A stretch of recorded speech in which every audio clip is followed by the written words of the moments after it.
બગદાણામાં થયેલ મારામારીની ઘટના બાદ પીડિત નવનીત બાલધ્યાને ન્યાય મળે તે માંગ સાથે ભાવનગર શહેર હવે સજ્જ થઈ રહ્યું છે। 1 ફેબ્રુઆરીના રોજ યોજાનારી ન્યાય મહાસભા પૂર્વે શહેરના અલગ અલગ વિસ્તારોમાં બેઠકોનો દોર શરૂ થયો છે। ભાવનગર પશ્ચિમના બોર તળાવ વિસ્તારમાં આજે કોળી સમાજના યુવાનો મોટી સંખ્યામાં એકઠા થયા હતા। આ બેઠકનું મુખ્ય ઉદ્દેશ્ય ન્યાય મહાસભામાં સમાજની એકતા બતાવવાનો હતો। યુવા અગ્રણીઓએ હાકલ કરી છે કે ન્યાય માટે શાંતિપૂર્ણ રીતે અવાજ ઉઠાવવો એ અત્યારે સમયની માંગ છે। સમાજના દરેક વર્ગના લોકો આ મહાસભામાં જોડાય તે માટે ઘરે ઘરે જઈને સંપર્ક કરવાનો પણ સંકલ્પ કરાયો છે।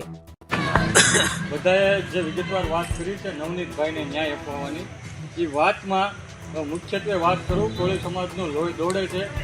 જેના માતા પિતા કોળી હોય, જેનામાં કોળીનું લોહી દોડતું હોય, તાકાતથી 1 તારીખે અક્ષરપાકના કોમન પ્લોટમાં 5 વાગે આવી જજો, 4ના ટકોરાએ પહોંચી જજો અને જેને કહેવાનું એને કહી દેજો તાકાતથી ડંકાની ચોટ ઉપર કોળી થવી, કોળી રહેવાના થવી અને કોઈને ડરવાના નથી।